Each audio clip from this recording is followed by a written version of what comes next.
8 నుంచి 12 వచనాలు మనం మార్చి చదువుకున్నాం.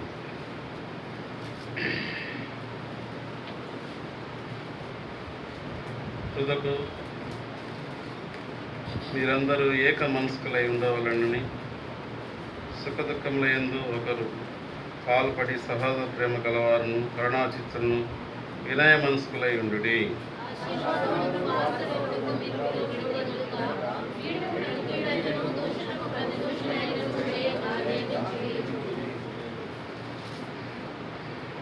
జీవమును ప్రేమించి మంచి దినములు చూడగూడు వారు శరీరాన్ని పలకుండా తమ నాలుకను కపట మాటలు చెప్పకుండా తమ పెదవులను కాచుకునవలెను.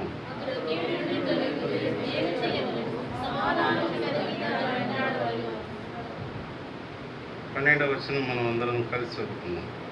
ప్రభు కన్నులు నీతిమంతుల మీదను ఆయన చెవులు వారి ప్రార్థన వైపు ఉన్నాయి, కానీ ప్రభువు కీడు చేయవారికి ప్రభు యొక్క సహాయం కొరకై మనం ప్రార్థించుకున్నాం.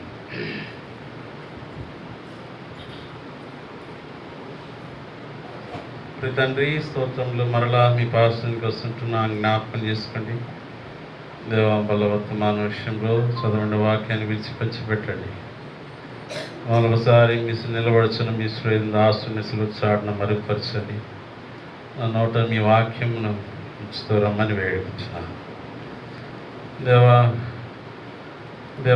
ఎవరు ఎటువంటి ఆత్మీయ అక్కర్లు ఆత్మీయ అక్కర్లు మాట్లాడుతున్నామని వేడుకుంటున్నాను. వినగల చెవిని గ్రహించగల మనసును దయచేసి చెదిరిపోయి తలంపును దూరపరచండి. నిద్ర మొత్తం నుండి దూరపరచండి. ఈ సమయాన్ని మాకు ఆశ్రయం దీవెనకరం చేయండి.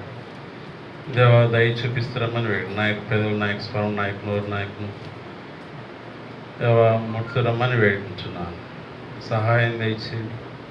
నేను మమ్మల్ని బలపరుస్తున్నామని వేడుకుంటున్నాను. మీ యొక్క పరిశుద్ధాత్మ సహాయం కొరకై ప్రార్థిస్తూ దయ చూపించండి. యేసుక్రీస్తు నామమున స్తుతించి ప్రార్థించి అడిగి వేడుకుంటున్నాను పరమ తండ్రి.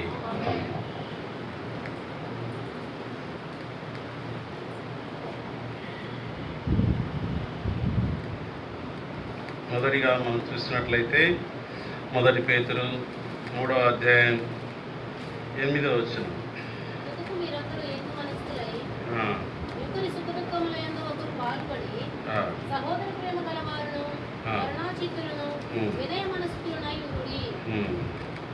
కాబట్టి మొదటిగా ఏ మనసు కావాలంటే ఏక మనసు.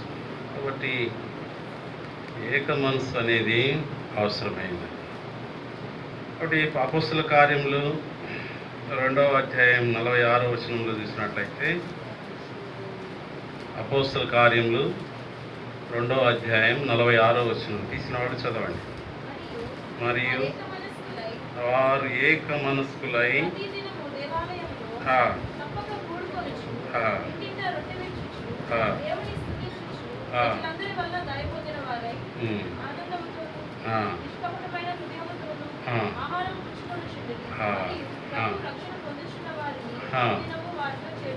అనుదినం వారితో. కాబట్టి వారు ఏక మనస్కులు. ఎవరు వాళ్ళు? ఆదిమ సంఘంలో విశ్వాసులు. కాబట్టి వారు ఏక మనస్కులై ఉంటున్నారు. అందరిది ఒకే మనస్సు. కాబట్టి అందరిది ఒకే మనస్సు ఉండటం వల్ల వాళ్ళు అనుదినం వారి సంఘములో ఏం చేర్చబడ్డాయంట? ఏం చేర్చబడ్డాయి చెప్పండి. రక్షణ పొందుతున్న వారు అనుదినము వారితో కూడా అనుదినం వారితో చేర్చుచుండెను. కాబట్టి మన యొక్క విశ్వాస జీవితంలో ఏక మనసు అనేది చాలా అవసరమైంది. రెండవదిగా చూసినట్లయితే ఇంకా అపోస్తల కార్యములు 1వ అధ్యాయం 14వ వచనం కూడా చదవండి తీసినవాడు. వీరందరూ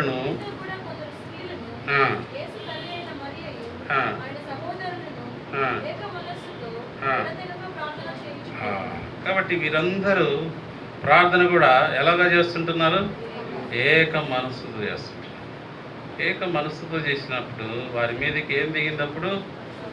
పరిశుద్ధాత్ముడు దిగినాడు.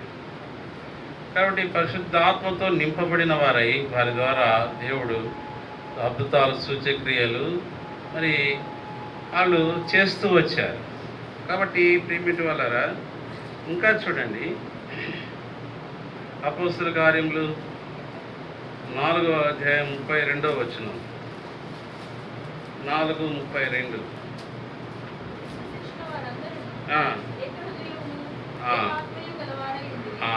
కాబట్టి విశ్వసించిన వారందరూ ఎలా ఉన్నారంట? ఏక హృదయమును ఏక ఆత్మయు గలవారై ఉండిరి. కాబట్టి వారిలో విశ్వసించిన వారందరూ ఏక హృదయము ఏకాత్మ గలవారై ఉండిరి. కాబట్టి మొదటిది ఏక మనసు చూసాం, రెండోది ఏక హృదయం చూసాం, రెండోది ఏక ఆత్మ. అంటే ఒకే ఆత్మ, ఒకే హృదయం, ఒకే మనస్సు. మూడు విధాలుగా చూస్తూ వచ్చాం. కాబట్టి ఉన్నప్పుడు సంఘం అనేది మరి కట్టబడుతూ వచ్చింది, సంఘం అనేది ఆత్మలు చేర్చబడుతూ వచ్చింది, సంఘం అనేది వర్ధిల్లుతూ వచ్చింది. కాబట్టి ఒకే హృదయం, ఒకే ఆత్మ, ఒకే మనస్సు. 4వదిగా ఇంకా చూస్తాం, అపోస్తల కార్యములు 5వ అధ్యాయం 12వ వచనం. 5వ అధ్యాయం 12వ వచనం. ప్రజల మధ్య అనేకమైన సూచక్రియలను మహత్కార్యములను అపోస్తలుల చేత చేయబడుచుండెను. వారందరూ ఏక మనస్కులై ఉండే. కాబట్టి ఏక మనస్కులై ఉండటం వలన వారి మధ్య ఏం జరిగినాయంట? అద్భుతాలు సూచక్రియలు మహత్కార్యాలు ఎవరి మధ్య జరిగినాయి? ప్రజల మధ్య జరుగుతూ వచ్చాయి. కాబట్టి మన యొక్క విశ్వాస జీవితంలో సంఘంగా మరి ఇటువంటి మనసు కలిగి ఉండాలి. మరి ఏక మనస్సు, ఏక ఆత్మ, ఏక హృదయము.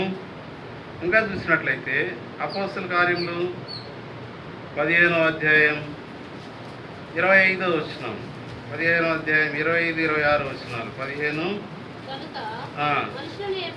మనుషులను ఏర్పరిచి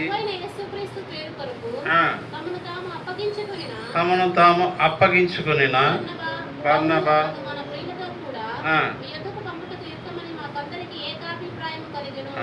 కాబట్టి వారి మధ్య అభిప్రాయాలు కూడా ఎట్లా ఉన్నాయి? ఏక అభిప్రాయాలు. దాదాపుగా మనం ఎన్ని చూస్తూ వచ్చాం? 5 చూస్తూ వచ్చాం.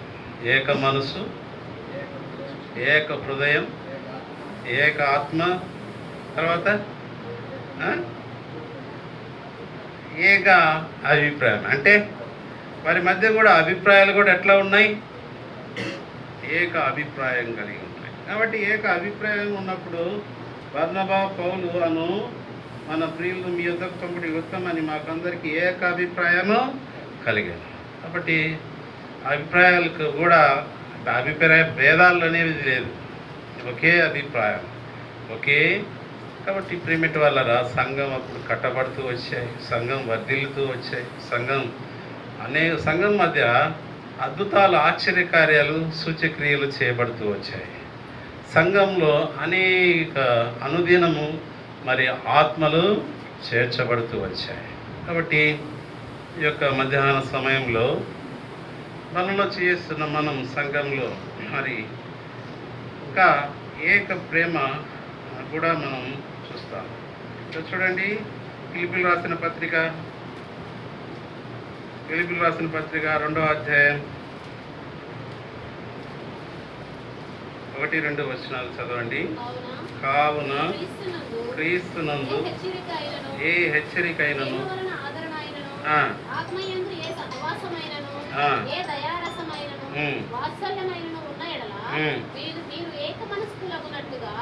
ఏక ప్రేమ కలిగి ఏక భావము కలవారు.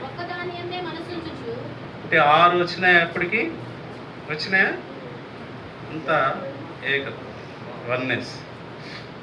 కాబట్టి మొదటిగా ఏక మనసు చూస్తూ వచ్చాం, ఏక హృదయం, ఏక ఆత్మ, ఏక అభిప్రాయం, ఏక ప్రేమ. మళ్ళీ ఇంకోటి ఏక భావం. వారి భావాల్లో కూడా ఎంత ఒకటే ఉంటూ వచ్చాయి, ఒకటే ప్రేమ. ఒకటి ప్రేమటి వల్ల 6 విషయాలు మనం చూస్తూ వచ్చాం. ఇది సంఘమునికి ఎంతో మేలుకరం. సంఘముకే కాదు, కుటుంబ జీవితం కూడా ఈ ఒకే భావం, ఒకే మనసు, ఒకే ఆత్మ, ఒకే హృదయం. కాబట్టి ఒకే ఏక ప్రేమ, ఏక భావం కలిగిస్తూ ఉంటే కుటుంబం కూడా, సంఘం కూడా ఏదైనా వర్ధిల్లుతూ వస్తుంది. కాబట్టి మన యొక్క జీవితంలో దేవుడు మనకు హెచ్చరిక చేసేది ఏంటంటే ఇటువంటిది సంఘమునకు ఎంతో క్షేమం. కాబట్టి 6 విషయాలు మనం చూస్తూ వచ్చాం. కాబట్టి ఏంటి చెప్పండి? 1 ఏక మనసు, 2 ఏక ఆత్మ, ఏక హృదయం, 4వది ఏక అభిప్రాయం, 5వది ఏక ప్రేమ, 6వది ఏక భావం. కాబట్టి వాళ్ళందరిలో ఈ వింటూ వచ్చాయి. కాబట్టి అప్పుడు సంఘాలు వర్ధిల్లుతూ వచ్చాయి, కట్టబడుతూ వచ్చాయి. సంఘం మధ్య, ప్రజల మధ్య అద్భుతాలు, ఆశ్చర్యకారాలు చేస్తూ వచ్చాయి. సంఘంలో అనుదినం ఆత్మలు చేర్చబడుతూ వచ్చాయి. కాబట్టి వారు కలిగిన ధనం కూడా అంతా మరి ఒకరి దగ్గరే ఉంచబడుతూ వచ్చింది. కలిగి ఉన్నదేది నాది లేదనుకుంటూ వచ్చింది. ఆ కాలంలో చూసినట్లయితే అక్కడ మరి పేద ధనిక అనేది లేకుండా పోయింది. కాబట్టి ఆ యొక్క సంఘం కలిగి ఉన్న స్థిర చరాస్తులు ఏది మాదని చెప్పుకోలే ఎవరు. అది అందరిదిగా, సమిష్టిగా మరి షేర్ చేసుకున్నట్టుగా చూడండి. ఎంత వర్ధిల్లటానికి సంఘం అనేది ఆ దినాల్లో వర్ధిల్లటానికి కారణాలు ఇవే. కాబట్టి ప్రియమైన విశ్వాసం, మన యొక్క విశ్వాస జీవితంలో మనం గ్రహించవలసిన విషయం ఇది ఉండాలని దేవుడు కోరుకుంటున్నాడు. 2వ విషయంలో చూసినట్లయితే 2వ భాగాన్ని మనం చూస్తాం. ఫిలిప్పీయులకు రాసిన పత్రిక 3వ అధ్యాయం, 1 పేతురు 3వ అధ్యాయంలోకి వద్దాం. 1 పేతురు 3వ అధ్యాయం 2వ భాగాన్ని మనం చూస్తాం. 3వ అధ్యాయం 8వ వచనంలో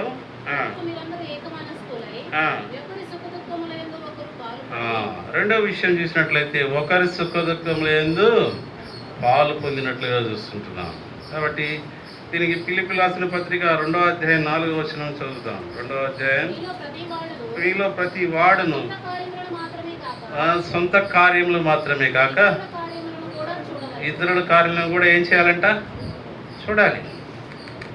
క్రీస్తు కూడా ఆయన మన యొక్క భారములు అనేవి ఒకరినొకరు మోసుకునే వారిగా ఉండాలి. మన సొంత కార్యములు మనకు కాకుండా ఇతరుల కష్టాల్లో ఉన్నప్పుడు వాళ్ళకి ఏం చేయాలి? ఇతరులు అంటే అన్ని జనులు మనకు చాలా మంది, అంటే మన తోటి సహోదరులు, అంటే రక్షించబడిన వారు మరి కష్టంలో ఉన్నప్పుడు వారికి ఏం చేయాలా? వారి యొక్క సుఖ దుఃఖాల్లో ఏం చేయాలా? వాళ్ళు షేరింగ్ చేసుకోవాలి. అంటే సుఖము దుఃఖం 2 కలిసి ఉంటాయి. అంటే దుఃఖం కష్టాలలో, సుఖం అంటే వారి యొక్క సంతోషాలలో. కాబట్టి సంతోషం ఒక్కటే కాదు, దుఃఖాల్లో కూడా ఏం చేయాలా? వారు హాస్పిటల్లో ఉన్నారు, దుఃఖంతో ఉంటారు. నన్ను వారం చెయ్యి ఏం చేయాలా? మత్తయి సువార్తలు అంటారు కదా, నేను రోగినై ఉంటిని, మీరు నన్ను చెరసాలలో ఉంటిని. అవన్నీ ఎక్కడికి తీసుకెళ్తాయి? పరలోక రాజ్యానికి, నిత్యత్వానికి తీసుకెళ్తాయి. చూడండి, చదవండి, ఆ మాటలు చక్కగా ఉంటాయి. మత్తయి సువార్తలో ఎప్పుడు మీకు మత్తయి సువార్త 25వ అధ్యాయం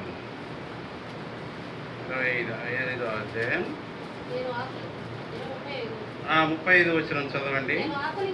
నేను ఆకలి కొంటిని, మీరు భోజనం పెట్టిదిరి, తప్పికొంటిని, పరదేశిని చేర్చుకుంటుని, బట్టలు ఇచ్చిదిరి, రోగిని చూడవచ్చుదిరి, చెరసాలలో నా యొద్దకు వచ్చితిరని చెప్పాను. నా యొద్దకు వచ్చి అందుకు నీతిమంతులు ఎప్పుడు నీవు ఆకలి కొని ఉండుట చూచి నీకు ఆహారం ఇచ్చితివి, ఎప్పుడు చదవండి తప్పికొని ఉండుట చూచి ఎప్పుడు దాహం ఇచ్చితివి, ఎప్పుడు పరదేశివై ఉండుట చూచి నిన్ను చేర్చుకుంటివి, దిగంబరివై ఉండుట చూచి బట్టలు ఇచ్చితివి, ఎప్పుడు రోగివై ఉండుట అయినను చెరసాలలో ఉండుట అయినను చూచి నీ యొద్దకు వచ్చితివని ఆయనను అడిగెదరు. అందుకు రాజు, మిక్కిలి అల్పులైన ఈ నా సహోదరులలో ఒకరికి మీరు చేసితిరి గనుక నాకు చేసితిరని నిశ్చయముగా మీతో చెప్పుచున్నానని వారితో అనెను. సరే, ఒక్కరికి చేస్తే ఎవరు చేసినట్టు అంటే చెప్పండి. మిక్కిలి అల్పులైన ఈ సహోదరులు ఒక్కడికి చేస్తే ఎవరు చేసినట్టంట? ప్రిమిటి వాళ్ళ ఈ యొక్క మధ్యాహ్న సమయంలో ఒక్కరికి మనం చేసామా ఈ కార్యాలు అనేవి? చదవండి, దాని తర్వాత ఏముంటుంది?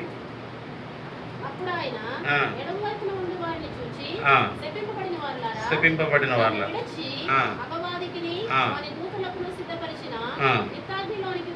పోవుడి ఆకలి కొట్టింది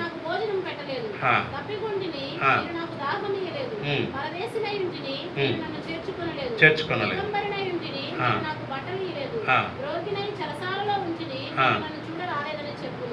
అందుకు వారు, ప్రభువా, మేమెప్పుడు నీవు ఆకలి కొని ఉండుట అయినను, తప్పికొని ఉండుట అయినను, పరదేశివై ఉండుట అయినను, దిగంబరివై ఉండుట అయినను, రోగివై ఉండుట అయినను, చెరసాలలో ఉండుట అయినను చూచి నీకు ఉపకారము చేయకపోతిమని ఆయనను అడిగెదరు. అందుకు ఆయన, మిక్కిలి అల్పులైన మీలో ఒకరికైనా మీరు ఇలాగూ చేయలేదు కనుక నాకు చేయలేదని మీతో నిశ్చయముగా చెప్పుచున్నానని వారితో అను. ఒక్కరికైనా చేయలేదంట. ఎవరికి చేయలేదంట? ఒక్కరికైనా చేయలేదంట. ఎవరికి చేయలేనట్టు చెప్పండి. ఆయనకి చేయలేదు. కాబట్టి కుడివైపు ఉన్నవారు గొల్లవాడు గొర్రెల మేకలు ఏం చేశాడు? వేరుపరిచి ఒకవైపు ఆశీర్వదించబడిన జనం, ఇంకొక వైపు ఆశీర్వదించబడిన జనం ఎక్కడికి వెళ్ళారు చెప్పండి? నిత్య జీవానికి, తండ్రి చేత సిద్ధపరచబడిన రాజ్యాన్ని స్వతంత్రించుకున్నారు. కాబట్టి శపించబడిన వారు ఏం స్వతంత్రించుకున్నారు చెప్పండి? నిత్య శిక్ష. అక్కడ అగ్ని ఆరదు. కాబట్టి ప్రేమిటి వారు ఈ లోకంలో మనం జీవిస్తున్నప్పుడు, కాబట్టి మిషనరీస్ వాళ్ళు చేసింది అదే పని. ఇక్కడికి వచ్చారు. ఎవరి దగ్గరికి వెళ్ళారంటే మొదటిగా పేదవాళ్ళ దగ్గరికి వెళ్ళారు. ఆకలి లేదన్న వారి దగ్గరికి వెళ్ళారు. ఆకలి కలిగిన వారి దగ్గర, ఆకలితో అలమటిస్తున్న వారి దగ్గరికి వెళ్ళారు. రోగుల దగ్గరికి వెళ్ళారు. మరి వస్త్రహీనత ఉన్న దగ్గరికి వెళ్ళి వాళ్ళకి ఫస్ట్ అవి ఇచ్చారు. అవి ఇచ్చి వాళ్ళకి ఏం చెప్పారు? సువార్త చెప్పారు. వారు చేసిన త్యాగం. కాబట్టి ప్రిమిటి వాళ్ళ లోకంలో చూసినట్లయితే, మన ఇండియా దేశంలో చూసినట్లయితే మిషనరీస్ వాళ్ళు ప్రవేశపెట్టిన విద్య కానీ, వాళ్ళు కొన్ని ఆచారాలకి ఎదురు తిరిగారు. మరి సతీ సమాగమం కానీ, వాళ్ళు కొన్ని చీకటి యొక్క కార్యాలను మరి రూపుమాపుతూ వచ్చారు. కాబట్టి వారు ఏం చేశారంట? ఒకరి సుఖ దుఃఖములందు ఒకరు పాలు పంచుకోవాలి. ఇది విశ్వాస జీవితంలో మనం నేర్చుకోవాల్సిన పాఠం. కాబట్టి ప్రతివాడు వారి పనులు కాకుండా ఎవరి పనులు చూడాలా? ఇద్దరు పనులు కూడా ఏం చేయాలా? చూడాలి. వారి పనులు చేసుకుంటే అది స్వార్థం అవుతుంది. కాబట్టి ఇతర పనులు కూడా మనం బలహీనలని కొంచెం బలపరచాలి. కాబట్టి ఇక మధ్యాహ్న సమయంలో రెండవ విషయాన్ని మనం అది గమనిస్తూ వచ్చాం. మూడో విషయం చూసినట్లయితే 1 పేతురు 3వ అధ్యాయం 8వ వచనంలో చదవండి. తుదకు మీరు ఏక మనసుకులై ఒకరి సుఖ దుఃఖమందు పాలుపడి. మూడవది విషయం చూసినట్లయితే ఏంటంట చెప్పండి? సహోదర ప్రేమ.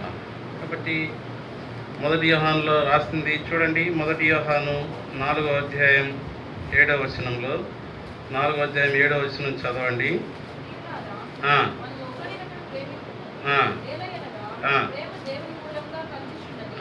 ప్రేమ ఎవరి మూలంగా కలుగుతున్నది? దేవుడి మూలంగా కలుగుతున్నది.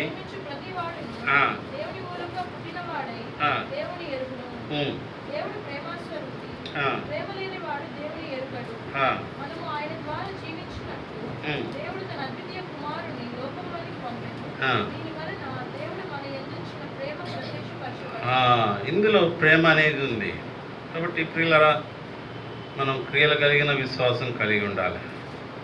దేవుడు లోకమును ఎంతో ప్రేమించాడు, తన అద్వితీయ కుమారుని యందు విశ్వాసం ఉంచువాడు నశింపగా. కాబట్టి దేవుడు లోకమును ప్రేమించాడు అన్నదానికి ఎవిడెన్స్ ఏంటి, సాక్ష్యం ఏంటంటే తన యొక్క కుమారుని ఏం చేసినాడు, బలిగా అర్పించాడు. ఎందుకు బలిగా అర్పించాడు? లోక పాపమును మోసుకున్న దేవుని ఆయన ఈ లోకానికి రాకుంటే ప్రజలకి పాప క్షమాపణ లేదు. ప్రేమించాడు. ఇందులో ప్రేమ ఉంది. చదవండి 11వ వచనం.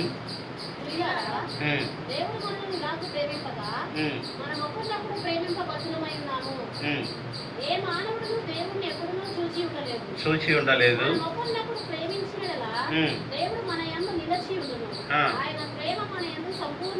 ఎవరి యందు సంపూర్ణ? మన యందు. చదవండి. ఆయన మన యందు ఉన్నాడని తెలుసుకొనుచున్నాము. ఆయన మనకు తన ఆత్మలో పాలు దయచేసి ఉన్నాడు. ఇంకా చదవండి. మరియు తండ్రి తన కుమారుని లోక రక్షకుడుగా ఉండుటకు పంపి ఉండుట మేము చూచి సాక్ష్యం ఇచ్చుచున్నాము. యేసు దేవుని కుమారుడని ఎప్పుడు ఒప్పుకొనుడు వారిలో దేవుడు నిలిచి ఉన్నాడు.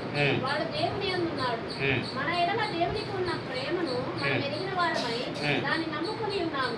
దేవుడు ప్రేమాస్వరూపి ఉన్నాడు. ప్రేమ యందు నిలిచి ఉండువాడు దేవుని యందు నిలిచి ఉన్నాడు. దేవుడు వారి యందు నిలిచి ఉన్నాడు. కాబట్టి ప్రేమ యందు నిలిచి ఉన్నవాడు దేవుని యందు, దేవుడు వాడి యందు. కాబట్టి ప్రేమ అనేది కూడా చాలా ప్రాముఖ్యమైనది.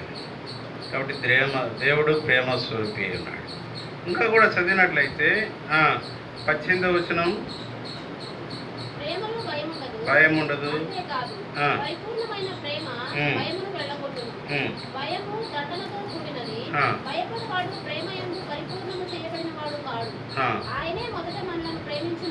ఆయనే మొదట మనల్ని ప్రేమించను గనక నేను దేవుణ్ణి ప్రేమించుచున్నానని చెప్పి తన సహోదరుని ద్వేషించిన యెడల అతడు అబద్ధికుడగును. తాను చూచిన తన సహోదరుని ప్రేమింపని వాడు తాను చూడని దేవుని ప్రేమింపలేడు. దేవుణ్ణి ప్రేమించువాడు తన సహోదరుని కూడా ప్రేమింపవలెనని ఆజ్ఞను మనం ఆయన వలన పొందుతాము. కాబట్టి ప్రేమించ వలరా మనం దేవుని ప్రేమించడం అంటే దేవుని ఆజ్ఞలను గైకొనుటే. దేవుడు ఆజ్ఞ ఏంటి? నిన్ను వలె నీ పొరుగువాడిని. కాబట్టి ఇది మనం అది ఫలాలలో ఒకటి ఏంటి చెప్పండి? ప్రేమ, సంతోషము. కాబట్టి యేసు ప్రభు వారు ఒకప్పుడు బైబిల్లో చూసినట్లయితే ఒకప్పుడు ఏమొచ్చింది ఆయనకి? ఆకలి కొన్నాడా బైబిల్లో? ఆకలి కొని ఏ చెట్టు దగ్గరికి వచ్చాడు? అంజూరపు చెట్టు దగ్గరికి వచ్చాడు. అంజూరపు చెట్టు మొత్తం చూశాడు. అది ఎలా ఉంది? చాలా పచ్చగా ఉంది. అయితే అంజూరపు చెట్లు ఒక్క కాయన ఒక ఫలమైన ఉందా? లేదు. ఆ చెట్టుని ఏం చేశాడు దేవుడు? శపించాడు. కాబట్టి మంచి ఫలమును ఫలింపని చెట్టుని ఏం చేస్తాడు? నరకబడి అగ్నిలో వేయబడుతుంది. కాబట్టి పిల్లరా, ప్రేమ అనేది ఒక ఫలం. మన యొక్క విశ్వాస జీవితంలో ఆత్మ ఫలాలు కలిగి ఫలించాలి. కాబట్టి అంజూరపు చెట్టు ఏమైంది చెప్పండి? యేసుక్రీస్తు ప్రభువు శపించగానే అంజూరపు చెట్టు ఏమైంది? ఎండిపోయింది. ఇప్పుడు మనం 2 గుంపులు చూసాం. ఏ గుంపు చెప్పండి? ఫస్ట్ గుంపు తండ్రి చేత ఆశీర్వదించబడిన గుంపు. రెండవది తండ్రి చేత శపించబడిన గుంపు. కాబట్టి ఆశీర్వదించబడిన గుంపు పరలోక రాజ్యాన్ని స్వతంత్రించుకున్నారు. శపించబడిన గుంపు ఆ యొక్క నిత్య నరకానికి పాత్రలు అవుతూ వచ్చారు. చూడండి మత్తయి సువార్తలో లాస్ట్ 25వ అధ్యాయంలో లాస్ట్ భాగంలో ఉంటుంది చూడండి, చదవండి అది. వీరు నిత్య శిక్షకును నీతిమంతులు నిత్య జీవన. కాబట్టి ప్రియులరా ఇది మనం గమనించాలి. కాబట్టి మూడో కార్యం ఏంటి చెప్పండి? సహోదర కలవారంగా ఉండాలి. ఇంకా చూడండి 1 కొరింథీయుల అపోస్తలుడైన పౌలు రాస్తాడు. 1 కొరింథీ 13వ అధ్యాయం అంతా మనం చదివినట్లయితే చదవండి. 1 కొరింథీ మనుషుల భాషలతో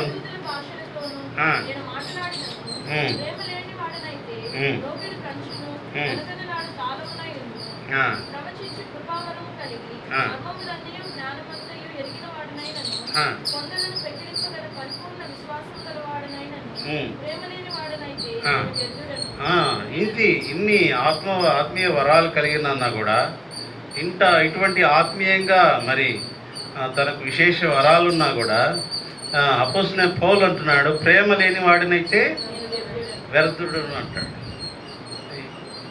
మన యొక్క విశ్వాస జీవితంలో క్రైస్తవుడు అంటే ప్రేమించేవాడు.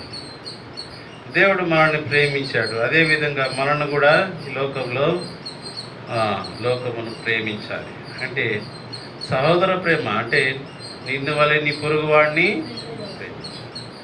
ఆ యొక్క అధ్యాయం మొత్తంలో చూసినట్లయితే 13వ వచనం చదవండి, లాస్ట్ భాగంలో. విశ్వాసము, నిరీక్షణ, ప్రేమ నిల్చును, వీటిలో శ్రేష్టమైందంట ప్రేమ. కాబట్టి ఈ ప్రేమ ఏంటంటే అగాపే ప్రేమ. ఈ లోక సంబంధమైన ప్రేమ కాదు ప్రియులరా. అగాపే ప్రేమ అంటే దేవుని ప్రేమ అంటాడు కదా. 1 యోహానులో అంటాడు కదా 2వ అధ్యాయం, లోకంలో ఉన్నదంతయు శరీరాశ, నేత్రాశ, ఈ ఎవరి వలన పుట్టినవి కాదు, తండ్రి వలన. కాబట్టి అంటాడు అక్కడ లోకములైనను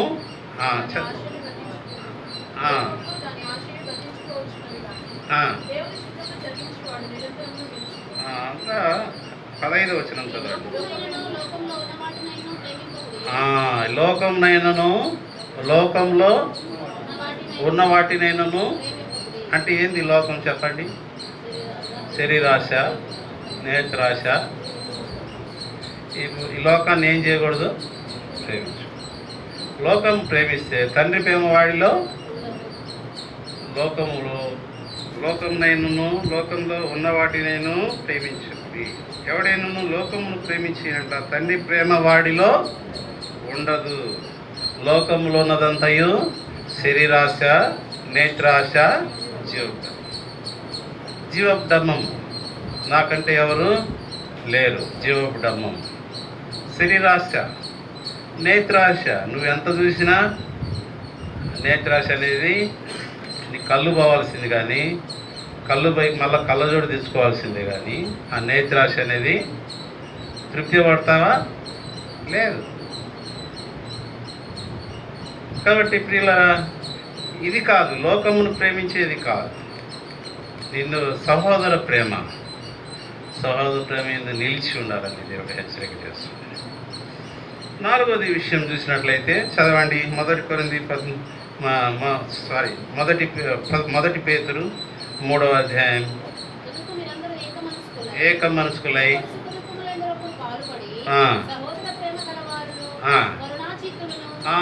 కరుణా చిత్తునులు. 4వ విషయం ఏ విధంగా ఏదంట? కరుణ. కరుణ అంటే అన్నిటికీ నానార్థం ఒకటే వస్తుంది. కరుణ, జాలి, దయ ఎంత ఒకటే వస్తుంది. కాబట్టి ఆయన మన దేవుడు ఎటువంటి దేవుడు చెప్పండి? దయ కలిగిన దేవుడు అంటాడు కదా.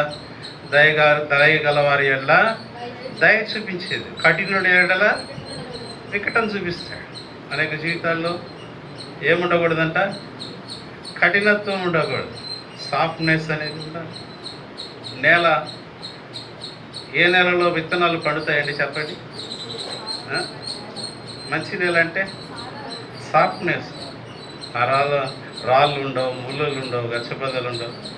ఆ దున్నిన పొలంలో ఒకసారి మీరు నడిచినట్లయితే చక్కగా మనకు కాలికి మెత్తగా మన చెప్పులు విడిచి ఆ యొక్క పొలంలో నడిచినట్లయితే వ్యవసాయి రైతు మరి విత్తనాలు వేసే ముందలగా ఆ యొక్క పొలాన్ని ఎట్లా చేస్తాడు, అంత మెత్తగా చేస్తాడు. ఆ యొక్క మెత్తటి పొలంలో అప్పుడు విత్తనాలు విత్తుతాడు.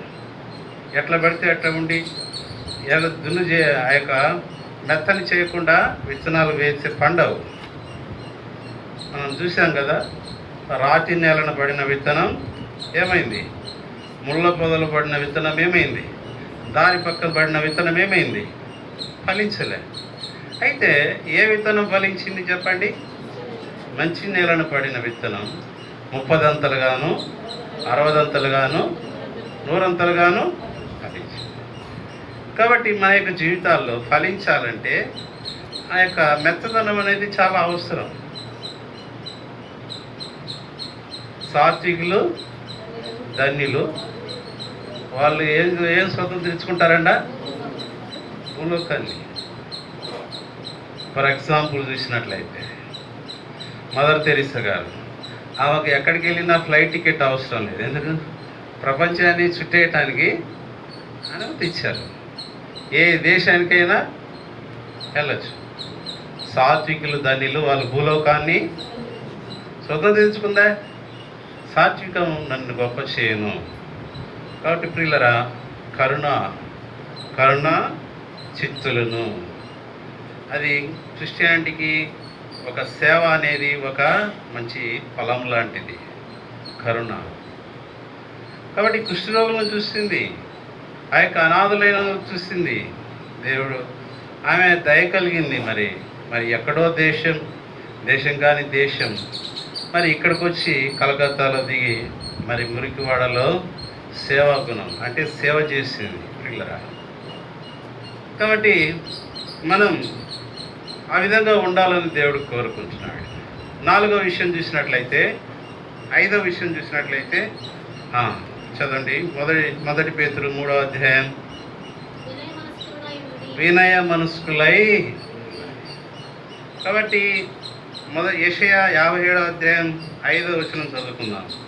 యెషయా 57వ అధ్యాయం 5వ వచనం చదువుకుందాం. యెషయా 57వ అధ్యాయం 15వ వచనం 15వ వచనం చదువుకుందాం. మహాగణుడును మహోన్నతుడును పరిశుద్ధుడును నిత్య నివాసి అయినవాడు ఇలాగ సెలవిస్తున్నాడు,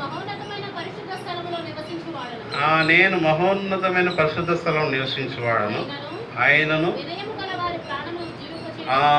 కాబట్టి వినయ మనసుకులు అన్నాం కదా, వినయం గలవారి ప్రాణమును ఏం చేస్తాడంట? ఉజ్జీవింపచేయుటకును. నలిగిన వారి ప్రాణమును ఏం చేస్తాడంట? ఉజ్జీవింపచేయుటకును. వినయం గలవారి యొద్దను, దీన మనసు గలవారి యొద్దను ఎక్కడ నివసిస్తుంటున్నాడంట? చెప్పండి, ఎవరి యొద్ద నివసిస్తున్నాడు? దేవాది దేవుడు. వినయం గలవారి యొద్దను, దీన మనస్సు గలవారి యొద్దను.